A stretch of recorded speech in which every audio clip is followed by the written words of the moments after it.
Nashville, where we've seen residents and even fellow students still reeling from that deadly school shooting Monday. As we take a live look at the memorial now, you see flowers, balloons, and crosses.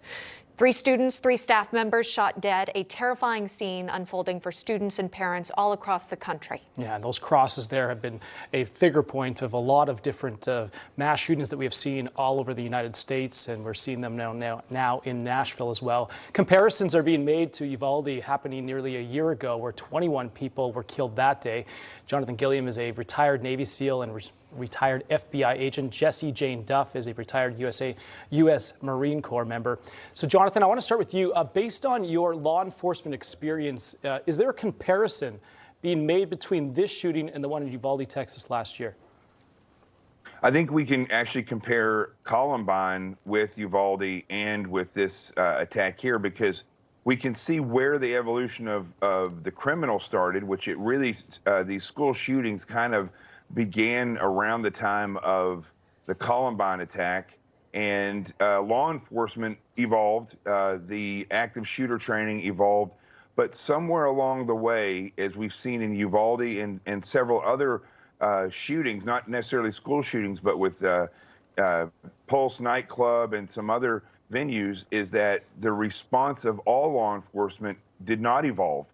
And these criminals, or these psychopaths, whatever you want to call them, these attackers, they have evolved to the point where negotiating with them is no use. If you don't show up quickly, it's going to cause more death. And when you get there, if you do not move forward, as we saw in the video in Nashville, if you do not move forward with violence of action, communication, and training prior to that, that's been done under stress so that you know how to move and shoot and communicate in a stressful environment.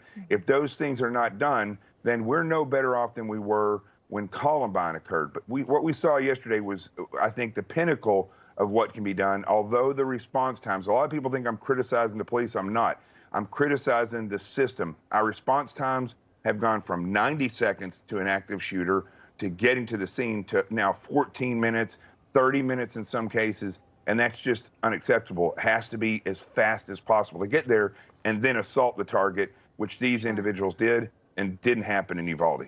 Yeah, and we saw in that body cam footage, right, how impressive and coordinated these officers were, making their way through the hallways without knowing what was on the other side. Of course, there's been a lot of praise going about, rightly so, for these heroic officers. Wanted to share this. Tennessee Senator Bill Hagerty tweeting out essentially his praise for the officers Rex Engelbert and Michael Collazo, heroes who showed no hesitation in the face of danger. Many are alive today because of their bravery and immediate action. We are eternally grateful for their leadership and sacrifice, along with the entire Metropolitan Nashville Police Department. Jessie Jane, your thoughts on the officers, how they handled this terrible situation, and what can be learned from their response? Okay, so what can be learned? I'll tell you what was in common with Uvalde and this shooting, that there was nobody armed at the school. We still have yet to fortify our schools. How many schools have to get attacked before we fortify our schools? One of the adults that was killed could have had a concealed carry and easily taken that shooter out. They were obviously within target range of the shooter. Instead, everybody is defenseless, and these shooters know exactly where to target. They go to gun-free zones. They go to locations that they know that they can enter. This was a former student. They knew exactly where the hot points would be, the easy points to enter. Number 2, here's exactly what else we have in common. Immediately after any shooting, we hear the president pull out his dust off his old talking points and say the exact same thing he has said every previous time, that we have to ban all assault weapons. We have to remove guns off the street. We have to remove this to protect our children. In fact, that is not a true argument. There are 400 million legal guns out there, legally owned. And you're going to suggest that all of these people are to blame for the lack of security within these schools. You have the White House press secretary blaming Republicans because they allow, again, assault weapons. Assault weapons are illegal. These are the weapons that are used in the military, and they turn around and try to display it as now civilians have them. They do not. Both John and I served on active duty. We know darn well we will never be able to have the weapons we had while we were on active duty. So those are the 2 things I see in common. Seconds matter when you're waiting for police to respond. Response time, it could have been 5 minutes. That still could have been 3 children dead. Regardless, people have to be able to defend themselves in this country, and we continually try to blame the weapon. We call it gun violence, not human violence or humans with a gun.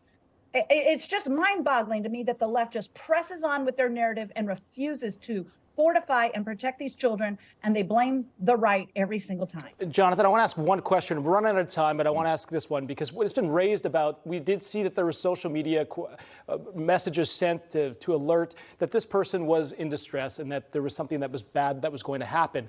Are we going to get to a point, school resource officers are one thing, but are we getting to a point now where we need to see maybe have access to people's social media? I know this is going to infringe on a lot of people's rights, but would it have prevented something like this because there was that sign that was going to happen before this happened? Could we somehow get more, use our technology that we have to try to prevent more of these shootings? I think when we go down that path, we're going down the wrong path. I mean, this individual went and did threat assessments on multiple schools herself and then chose the one that was the most vulnerable. Why isn't the city doing that? Why are those windows glass in the front of that building? That in and of itself could have stopped this and prevented that person. We should take those things seriously. If people see what somebody is saying online, they should report that. But we can't even put resource officers in there unless we do proper threat assessments first. And that's not an impossible thing. And also, there are people like Jessie Jane Duff, myself, millions of veterans and former law enforcement that would probably stand a post for free, and nobody will take us up on it.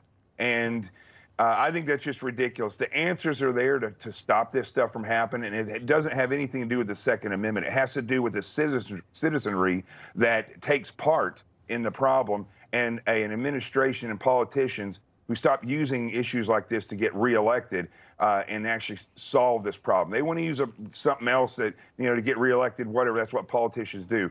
But children are dying. People are dying not because of the Second Amendment, but because people will not look for a solution, and the solutions are there. Yeah, and again, we heard from officials that manifesto was left behind. We don't have access to it. We don't know what was in it, but perhaps people might learn more about what could have even inspired this horrific act of violence.